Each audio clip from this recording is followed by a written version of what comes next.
सरोरुहमस्तु हृदि मे वदने तव नाम चक्षुषी रूपं यावदसु रमय मनो मम। एवं नमः शंकर शारदाभ्यां गुरुभ्यः। भवन्तः विदन्ति एव कुमारसम्भवस्य देवी पार्वती सुकुमार शरीरापि अत्यन्तं दुर्लभं सामान्य जन असाध्यं मुनिजीवनं यापयन्ती वर्तते। तदपि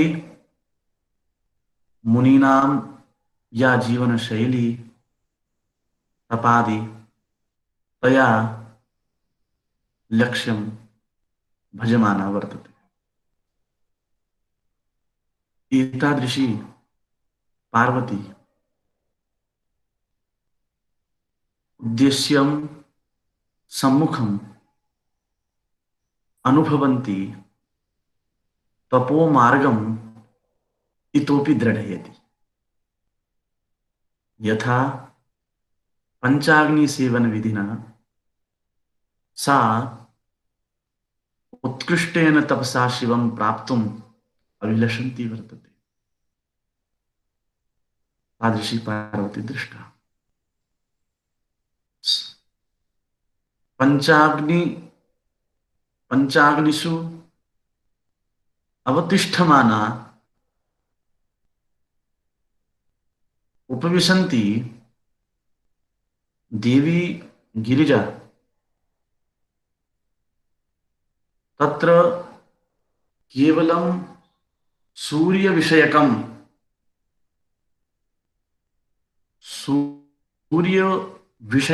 अर्चनं कुर्वती वर्तते। यत्सा लोके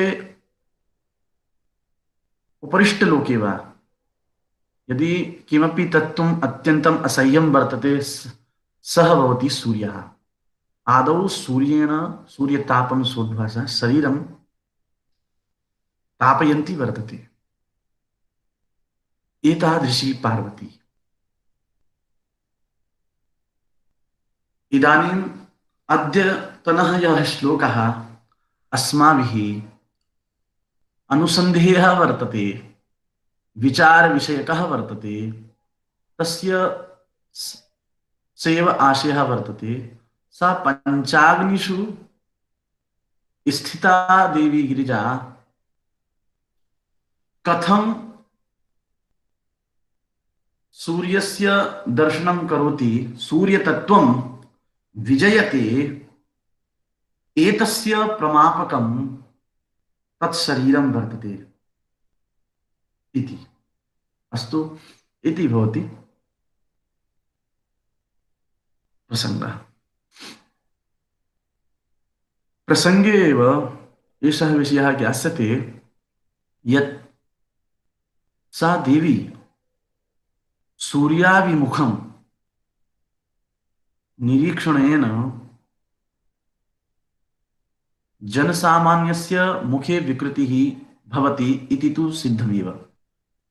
किन्तु पार्वत्याः यत् सतत सूर्यावलोकनेन तस्याः मुखं विकृतं म्लानं न जातं। यथा रवितापात् रवेः औष्ण्यात् कमलं म्लानभावम् अनपेक्ष्य विकसनभावं प्राप्नोति, विकसितं भवति, हृद्यं भवति, न तु म्लानं भवति सूर्ये उदिते सति। तादृशी पार्वती वर्तते। तस्याः शरीरस्थं मुखं न म्लानं कमलम् इव, किन्तु सूर्यस्य तापेन मुखे नेत्रप्रान्तः श्यामिकया युक्तः जातः इति अस्ति। सैव आशयः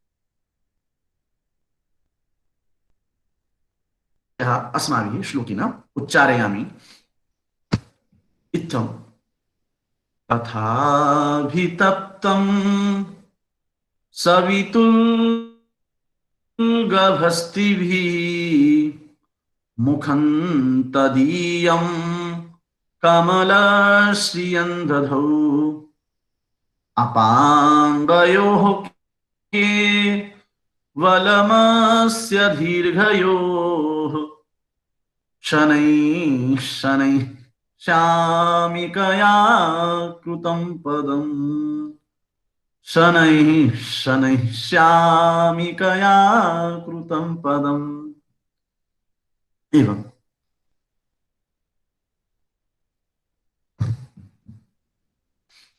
इमं पदम् इमं श्लोकं पदैः यदि छिनद्मि तथा इत्थं भवति तथा अभितप्तम् अभितप्तम् सवर्ण दीर्घ संधिना तथा अभितप्तम् तथा अभितप्तम् इति अकः सवर्णे दीर्घः इति सूत्रेण सवितुः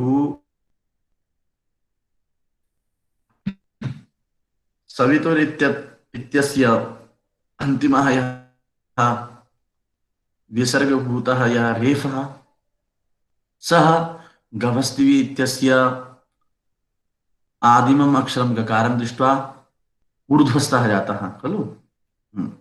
सवितुर्गभस्तिभिः। एवं गभस्तिभिर्मुखम् अत्रापि तद्वत् अव्ययं रेफः व्यञ्जनं दृष्ट्वा ऊर्ध्वस्थः सवितुः गभस्तिभिः सवितुर्गभस्तिभिः सवितुर्गभस्तिभिः मुखं सवितुर्गभस्तिभिर्मुखम्। एवं तदीयं तदीयं कमलश्रियम् इति पदं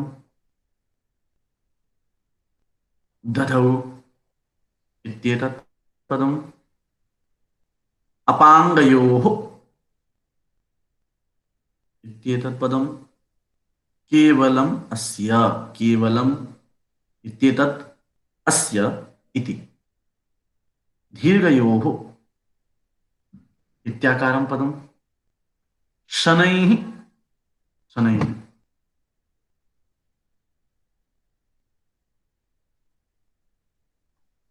अव्यय शनैः इति पदं शनैः इति पदं श्यामिकया इति पदं कृतम् इति पदं पदम् एवं पदच्छेदः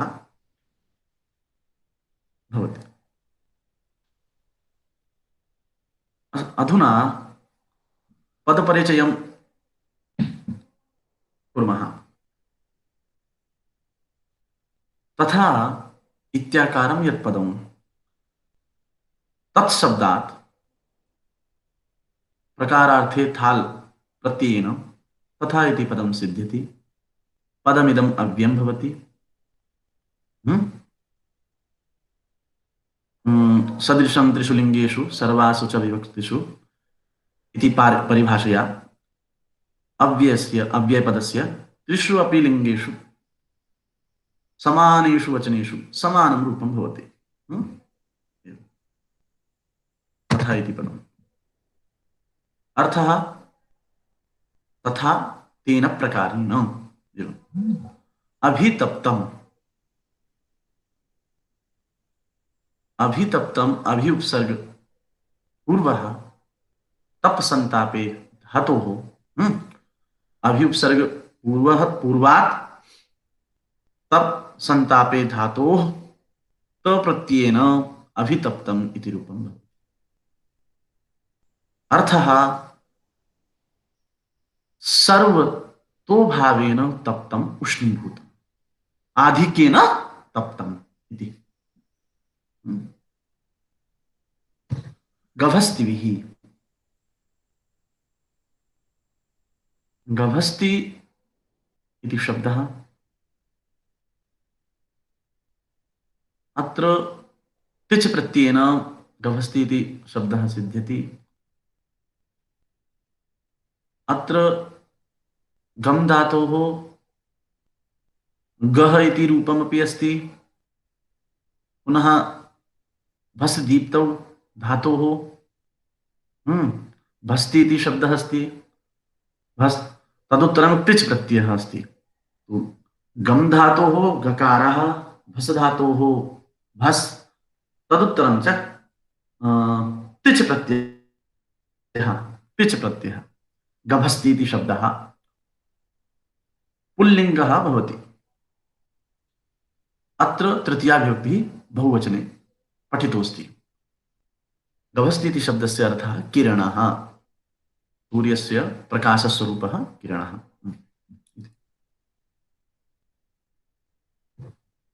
मुखं शरीरस्य प्रथमं आद्य अथवा प्रथमः अवयवः, आद्यः अवयवः मुखम् इति नपुंसकलिङ्गः वर्तते।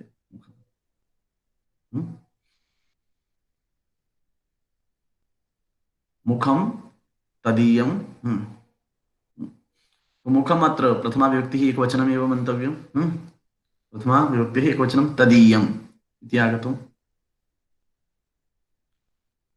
तत्शब्दात् छ प्रत्ययः भवति। तस्य छ प्रत्ययस्य स्थाने इ आदेशः भवति, तदीय इति भवति। शब्दोऽयं निष्पन्नः शब्दोऽयम् एवंकारः निष्पन्नः शब्दोऽयं विशेषणसंज्ञकः भवति। अतः अस्य शब्दस्य त्रिष्वपि लिङ्गेषु रूपता भवति। अत्र तदीयं नाम तत्सम्बन्धी इति।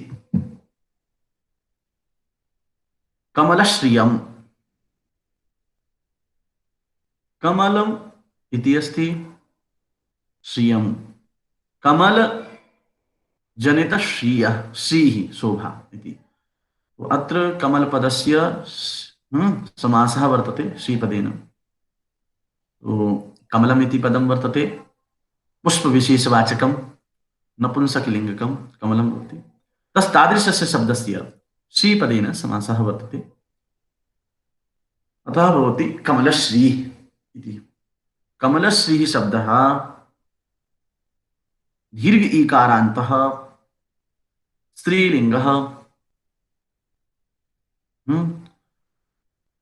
रूपाणि कथं चलन्ति? वस्तुतः दीर्घ ईकारान्तः शब्दः एतादृशानां शब्दानां रूपचालन व्यवस्था भिन्ना वर्तते। तत् प्रसंगे वच्मि। अत्र द्वितीया विभक्ति एकवचनं वर्तते, कमलश्रियम् इत्यत्र। कमलश्रीः, कमलश्रियौ, कमलश्रियः। अत्र विसर्गस्य लोपः न भवति प्रथमा विभक्तौ एकवचने। नियमः वर्तते अवितन्त्री तरी लक्ष्मी धीः श्रीणामुणादिषु सप्तस्त्रीलिङ्गशब्दानां न विभक्तिः सुलोचना। न विभक्तेः सुलोपः कदाचन। अत्र उणादिगणे एते शब्दाः पठिताः सन्ति। धी शब्दाः, ह्री शब्दाः, श्री शब्दाः। धी ह्री श्री अवितन्त्री तरी लक्ष्मी एवं। तो सप्त एतादृशाः शब्दाः सन्ति उणादिगणे पठिताः।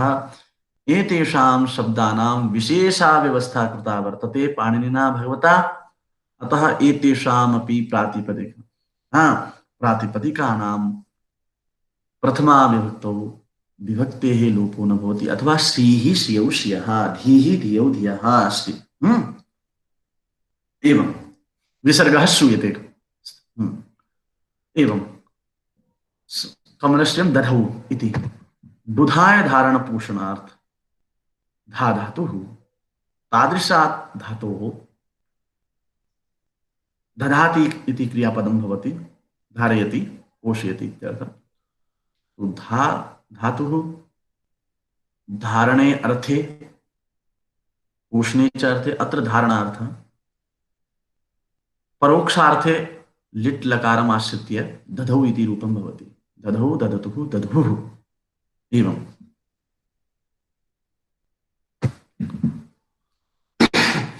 अपाङ्गयोः केवलमस्य दीर्घयोः अपाङ्ग दीर्घयोः अपाङ्गयोः इति दीर्घयोः इति विशेषणं वर्तते अपाङ्गयोः इत्यस्य। अपाङ्गः इति शब्दः पुल्लिङ्गः अत्र सप्तमी विभक्तौ द्विवचने पठितः अपाङ्गयोः रामयोः। तो अत्र अपाङ्ग इति शब्दस्य अर्थः वर्तते नेत्रप्रान्तभागः नेत्रान्तभागः अपि नेत्रप्रान्तभागः अपि। अत्र गत्यर्थक अप धातु वर्तते अच धातुः अप उपसर्गपूर्वकं वर्तते। तो अपाञ्चति अप उपसर्गपूर्वः अंच गत्यर्थक धातुः वर्तते अंच गतौ। ततः अपाङ्गः इति शब्दः भवति घञ् प्रत्ययेन। अपाञ्चति नाम वक्रम गच्छति तिर्यक् गच्छति सः अपाङ्गः। नेत्र प्रांत भागेनैव चक्षुः इतस्ततः भवति। अतः चक्षुषः भ्रमणभूतम् अर्थं स्वीकृत्य तस्य उपरिष्टयः भागः वर्तते भ्रूस्थ भावः सः भवति अपाङ्गः इति। नेत्रयोः प्रान्तभागः उपरिष्ठभागः इति अपाङ्गः इति शब्दः। तो अप उपसर्गपूर्वक अंच धातोः घञ् प्रत्ययेन इति अपाङ्गः इति शब्दः भवति। तस्य अर्थः नेत्रप्रान्तभागः इति। अत्र सप्तमी विभक्ति द्विवचने। अपाङ्गयोः केवलं केवल इति शब्दः विशेषणभूतः अपि वर्तते क्रिया विशेषणतामपि प्राप्नोति। अत्र केवलम् इति केवल इति शब्दः कारान्तः वर्तते विशेषण संज्ञकः अतः केवलः केवलौ केवलाः केवलं केवले केवलानि केवला केवले केवलाः एवम्। अत्र क्रिया विशेषणं क्रिया विशेषणे भवति यदि कोऽपि शब्दः विशेषणभूतः सः नपुंसी एव प्रयुज्यते।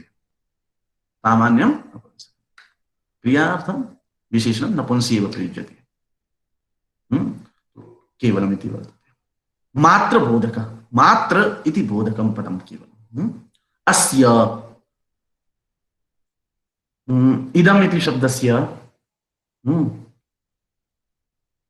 षष्ठी विभक्तिः एकवचनं पुल्लिङ्गस्य। तो अत्र नपुंसकलिङ्गमेव नपुंसकलिङ्ग एव स्वीकार्य। किमर्थमिति नपुंसकलिङ्गमेव यतोहि मुखम् इत्यस्य एव परामर्शः कृतः वर्तते। अतः इदं शब्दः इदम् इति शब्दस्य नपुंसकलिङ्गस्य षष्ठी विभक्तिः एकवचनं। दीर्घयोः अपाङ्ग इत्यस्य विशेषणं वर्तते। अतः दीर्घशब्दः अपि विशेषणभूतः वर्तते। अकारान्तः पुल्लिङ्गः षष्ठी विभक्तेः द्विवचनम्। अत्र षष्ठी सप्तमी इत्यपि स्वीकर्तुं शक्यते। समानं रूपं भवति षष्ठी सप्तमी चिन्ता नास्ति। शनैः इति अव्ययं शनैः इति अव्ययपदं वर्तते क्रियाविशेषणम् इति वर्तते शनैः। एतस्य अर्थः ईषद् गतिः मन्दगतिः इति कथ्यते। मन्दम् इत्यस्मिन् अर्थे शनैः। शनैः शनैः इति वीप्सार्थे प्रयुक्तः शब्दः वर्तते अव्ययशब्दः शनैः शनैः। वीप्सानां द्विरुक्तिः इति। क्रियाविशेषणं वर्तते श्यामिकया कृतं पदम्। श्यामिका इति श्यामिका एतादृशः यः शब्दः श्यामः इति पुल्लिङ्गे यः शब्दः वर्णवाचकः श्यामवर्णवाचकः न तु शुद्धः कृष्णवर्णः शुद्ध कृष्णवर्णः तस्मिन्नेव अर्थे प्रयुज्यते सा सामान्य कृष्णवर्णः इति स्वीक्रियते श्यामः। तो श्यामः इति शब्दात् संज्ञायां कन प्रत्ययः भवति श्यामक इति भवति तदुत्तरं टाप् प्रत्ययः भवति श्यामिका इति भवति एवं। तो श्याम शब्दात् कन प्रत्ययः श्यामक श्यामक शब्दात् अत्र टाप् प्रत्ययः वर्तते तो श्यामिका। तो अत्र प्रकृतिः श्याम श्यामः इति प्रकृतिः श्यामशब्दः तस्मात् संज्ञायां कन प्रत्ययः श्यामक इति शब्दात् टाप् प्रत्ययः वर्तते श्यामिका नीलिका श्यामिका इति तद्वत् रमाशब्दवत् रूपं भवति। अत्र तृतीया विभक्तौ एकवचने श्यामिका। पुनः श्यामिके कृतं पदं त्रिधातोः तो प्रत्ययेन कृतम् इति पदं वर्तते क्रियावाचकमेव कृदन्तक्रियावाचकमेव पदं पद गतौ धातोः नन्दिग्रही पचादिभ्यो लुणिनि अचः इत्यनेन अच प्रत्ययेन पदमिति शब्दः सिद्ध्यति तस्य अर्थः स्थानं पद्यते गम्यते अनेनिति पदम् इत्यपि अर्थः स्वीकर्तुं शक्यते। पद्यते इति पद्यते यत्र तत्पदम् जहाँ जाया जाता है, ठीक है, जहाँ जाया जाता है पदम इति।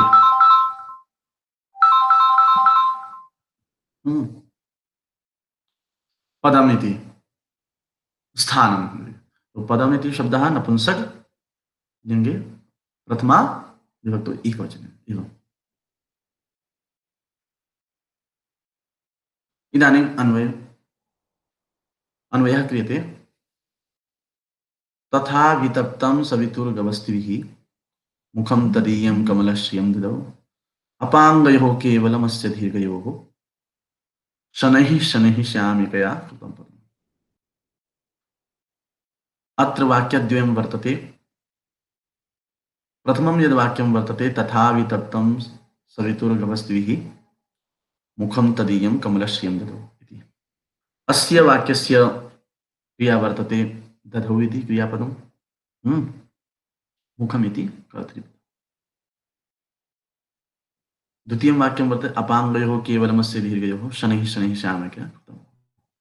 अत्र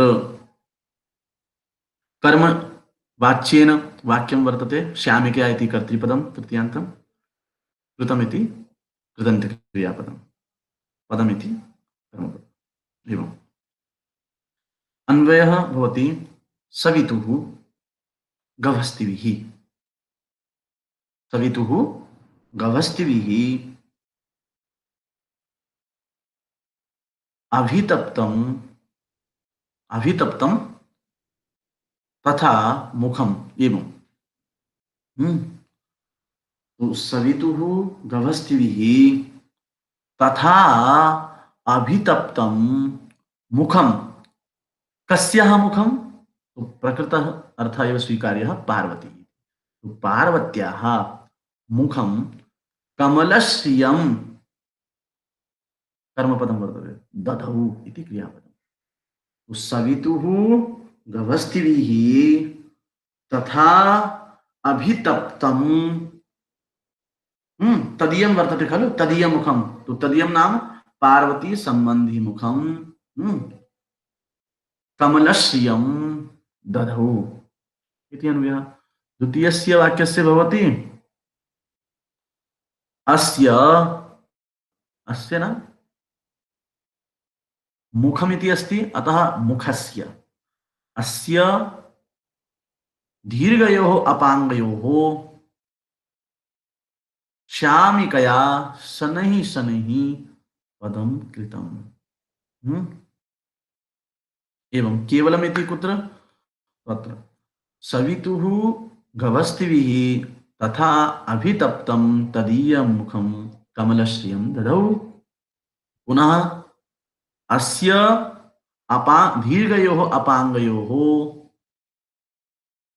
केवलं शनैः शनैः श्यामिकया पदं कृतम्। तो श्यामिकया केवलं शनैः शनैः पदं कृतम् इति। तो अस्य दीर्घयोः अपाङ्गयोः श्यामिकया केवलं शनैः शनैः कृतं पदं कृतम् इति अन्वयः अस्ति। अस्य अर्थः ज्ञायेत। प्रसङ्गः ज्ञात एव। अत्र पार्वती या वर्तते सा निरन्तरम् अविरलं सूर्यावलोकनं, सन्ध्या भवति खलु, सूर्योपस्थापनमन्त्रैः भास्करम् एव आराधयन्ती, भास्करम् एव निर्निमेषम् आराधयन्ती वर्तते पार्वती।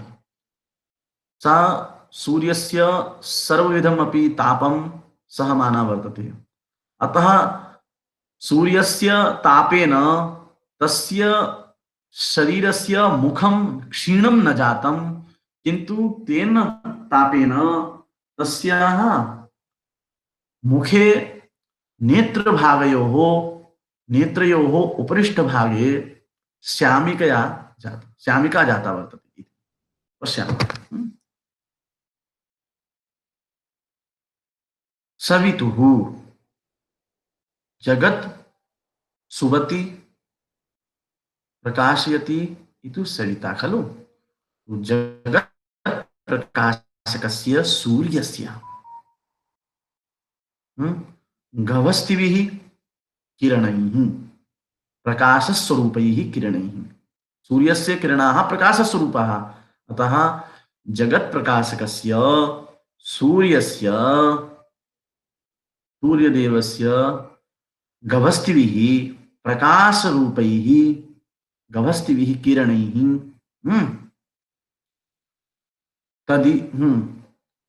तथा नाम इत्थम अनेन प्रकारेण अभितप्तम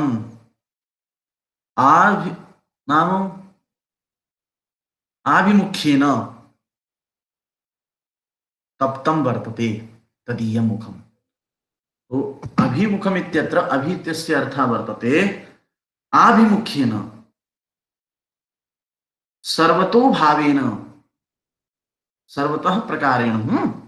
तो अत्र नाम आधिक्येन अधिकांशतया तप्तम उष्णीभूतम तापयुक्तम दग्धम यदीय मुखम। तदीयम नाम तस्याः इदम पार्वत्याः इदम मुखम एतद् मुखम कमलश्रियं ददौ। कमलम इव शोभायमानं जातम्। कमलश्रियं कमलस्य या शोभा भवति श्रीः नाम शोभा तादृशीं शोभां श्रियं ददौ धारयामास धारितवत् इति अवगम्यते।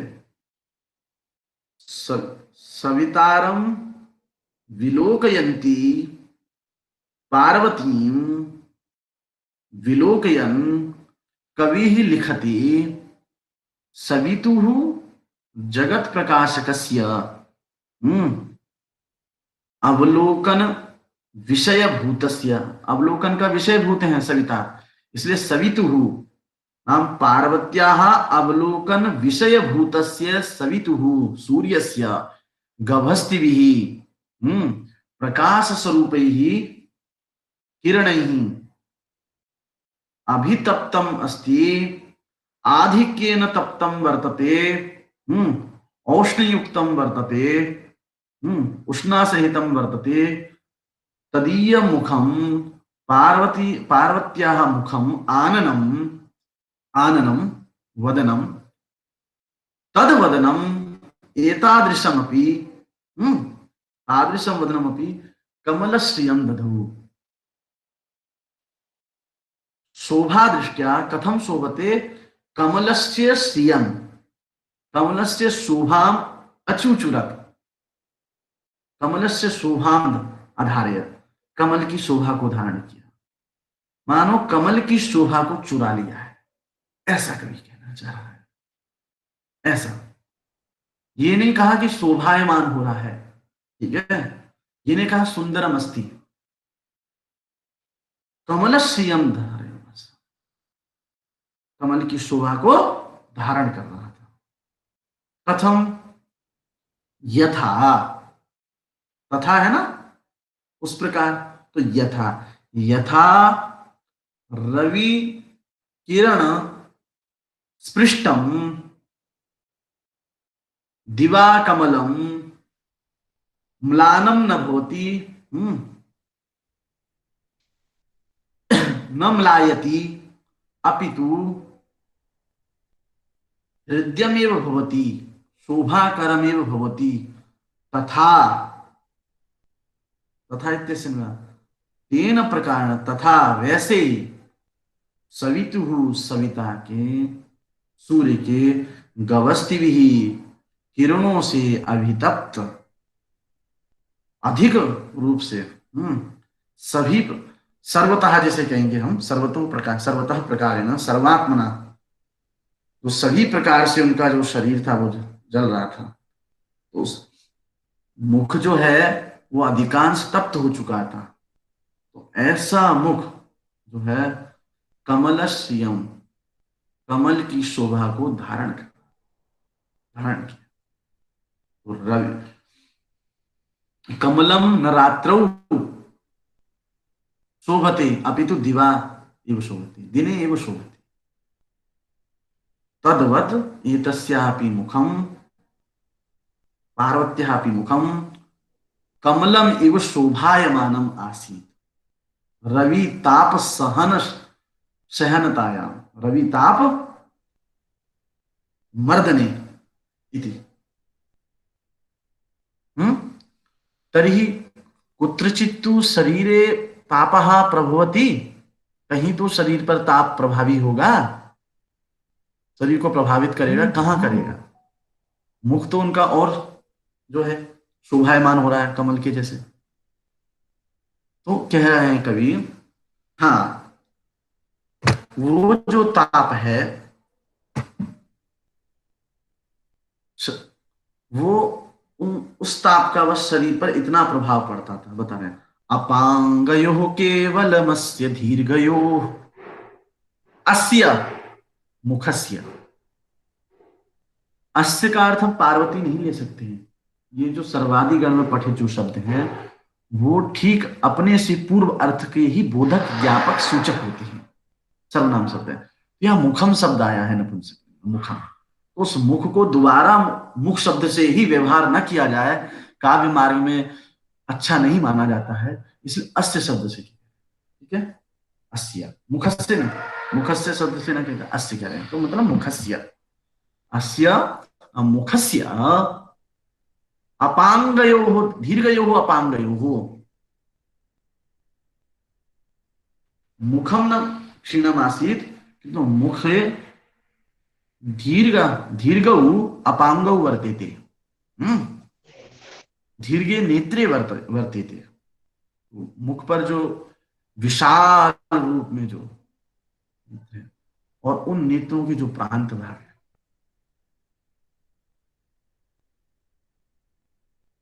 ठीक है। तो अस्य मुखस्य दीर्घयो अपांगयो विशाल विशद, जो नेत्र प्रांतयो हो, नेत्र नेत्रस्थलयो हो, नेत्रस्य उपरिष्ठ भागयो हो, श्यामिकया, जो श्यामिका थी, सूर्य का जो ताप है वो शरीर पर एक रूप छोड़ता है ना, उसी वर्ण को, उसी रूप को कहते हैं श्याम, श्यामल, ठीक है, श्यामलता। तो जो श्यामिका थी जो कालिमा थी, कालिमा, ठीक है, कृष्णता थी, वो क्या करे, शनै ही शनै ही केवलम पदम कृतम। उसने क्या किया, उस कालिमा ने सूर्य की ताप से जनित जो कालिमा थी, वो सूर्य के ताप से ही उत्पन्न हुई है। ऐसी जो कालिमा है ना, कृष्ण छाया, उसने मुख के जो विशाल जो नेत्र प्रांत थे, उन नेत्रों के ऊपर पद मतलब स्थानम कृतम, अपनी स्थापना कर ली।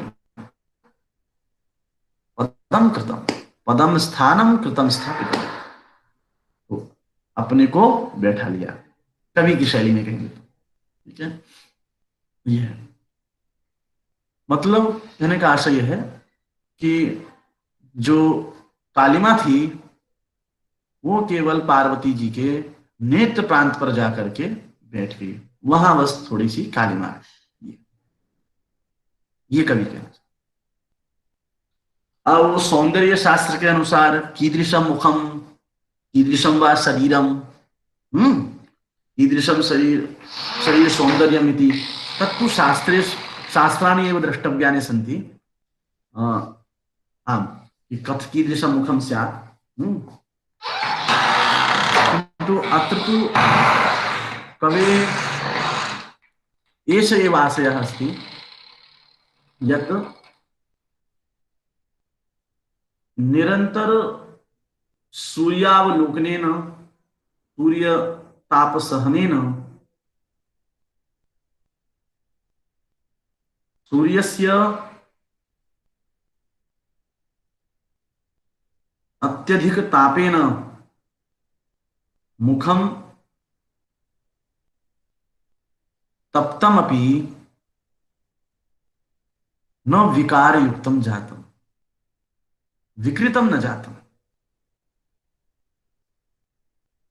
अतएव सा तपस्या अग्रे सारयन्ती वर्तते।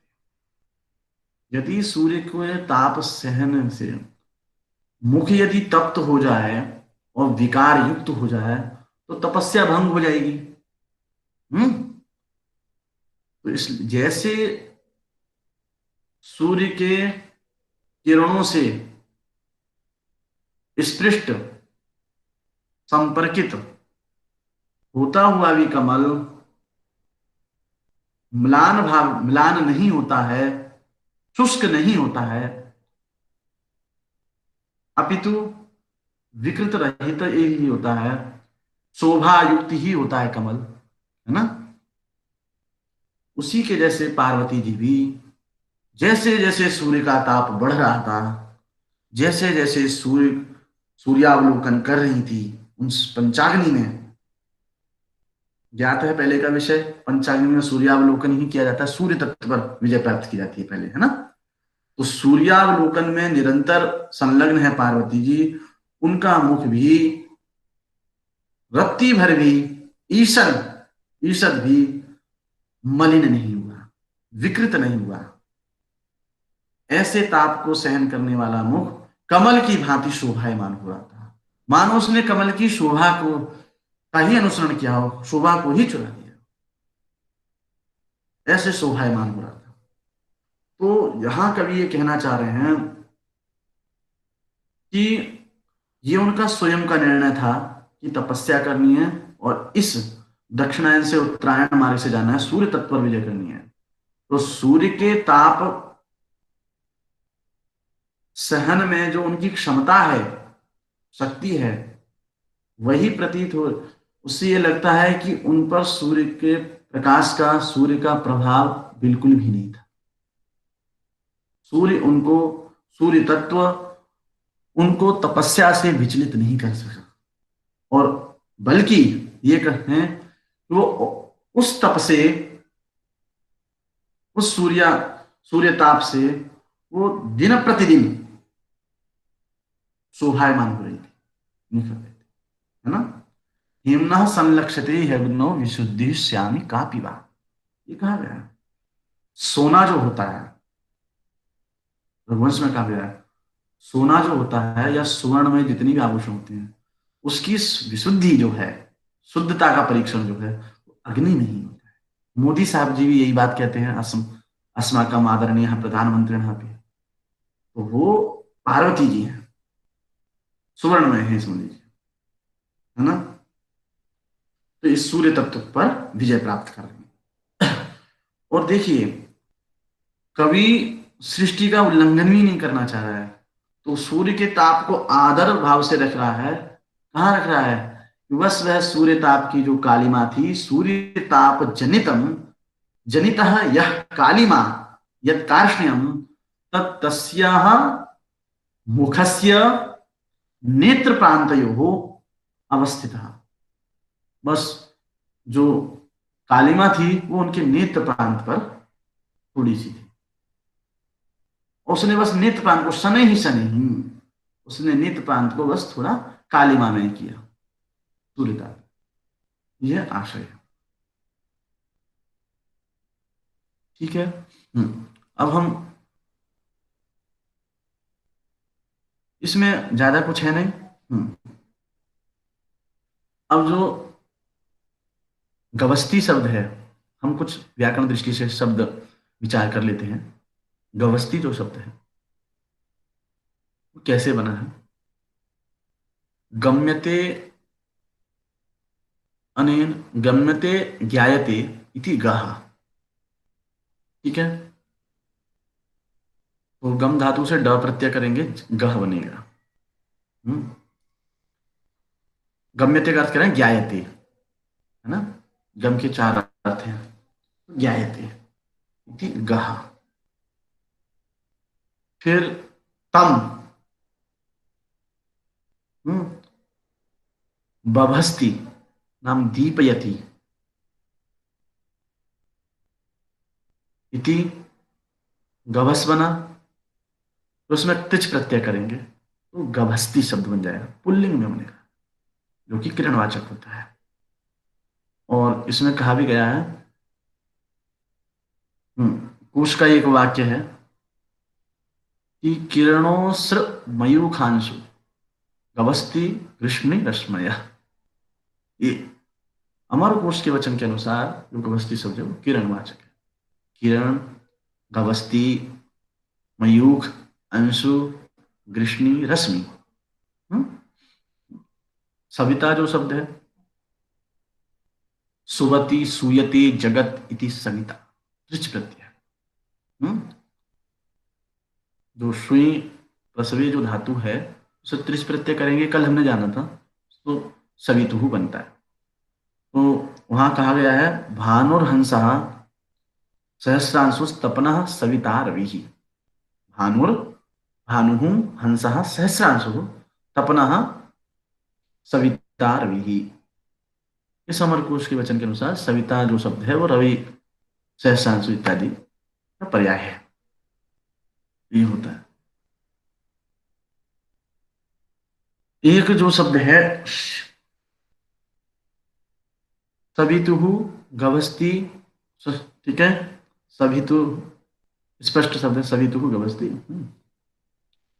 अभितप्तम जो है आभिमुख्येन तप्तम अभितप्तम, अभि का अर्थ ही होता है चारों तरफ, अभि, अभितः, सर्वतः, इनका। तो यहां आभिमुख्येन तप्तम अभितप्तम, ठीक है, तो ना आधिक्येन तप्तम ये अर्थ लेंगे, ठीक है। अब यहां जो है कमलस्य श्री कमलश्री ताम कमलश्रियम, ये जो यहां एक शब्द मिला है तदीयम, तद सबसे वृद्धाच्छ, इस सूत्र से छ प्रत्यय होगा, वृद्धाच्छ। वृद्ध संज्ञा, वृद्ध संज्ञ के प्रातिपदिकेभ्यः छ प्रत्ययः भवति। वृद्ध संज्ञा क्या? अब यहां वृद्ध शब्द व्याकरण शास्त्र में पारिभाषिक, अपत्यम अंतर्हितम, अपत्यम अंतर्हितम यदि वृद्ध, वहां वृद्ध शब्द का अर्थ गोत्र लेते हैं, ठीक है।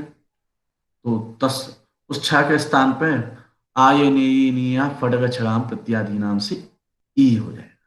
तो तस्य इदम तदीयम, ऐसा। ठीक है।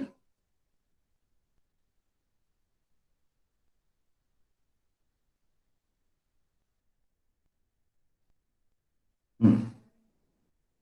अब देखिए। अब दूसरा क्या था, एक श्यामिका जो शब्द आया है, श्यामिका। श्यामः जो शब्द है, श्याम वर्ण का वाचक तो है पुलिंग। एक श्यामः वर्णः अस्ति अस्याः इति श्यामः, ये बनेगा। वहां जो श्याम वर्ण वाली स्त्री, ठीक है, श्यामा। श्याम, श्याम इस शब्द के सप्तविंशत्यधिकाः अर्थाः सन्ति कोशे, मेदिनी कोशे। निरुक्त में तो बहुत ही है। रात्रि है, छाया है, श्याम वर्ण है। ये जो श्याम शब्द है, उसको साहित्य शास्त्र में क्या कहते हैं? श्यामा एक नायिका की संज्ञा है वहां। क्या है वहां? श्यामा षोडश वर्षीय है ना, नायिका की संज्ञा है। कुपोदकम वटच्छाया श्यामा स्त्री तथैव च शीतकाले भवेदुष्णम उष्णकाले च शीतलम शास्त्री श्यामेति गीयते, ये बोला है। तो वहां श्यामा स्त्रीवाचक है। तो श्याम शब्द से हम संज्ञायाम खंड करेंगे। यद्यपि इवार्थ में भी कन प्रत्यय होते हैं, जैसे नीलह शब्द है, ठीक है। तो नीलिक, नीलिक बन जाएगा, ठीक है। नीली शब्द से इन करें, नीलिक बन जाएगा। तो नीला इव नीलिक, फिर उसे टाप करेंगे नीलिका। तो यहाँ श्याम शब्द से आप संज्ञायाम कन करना, उससे फिर ताप करना, तो अर्थ वही रहेगा श्याम, कालिमा इति। अधिकः विषयः वक्तव्यः नास्ति, सर्वोऽपि पदार्थः विशदीभूत एव, स्पष्ट एव। भवतां यदि प्रश्नः अस्ति चेत् प्रष्टुं शक्यते।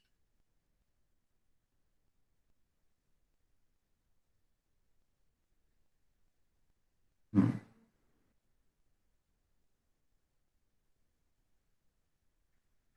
अस्तु आचार्य।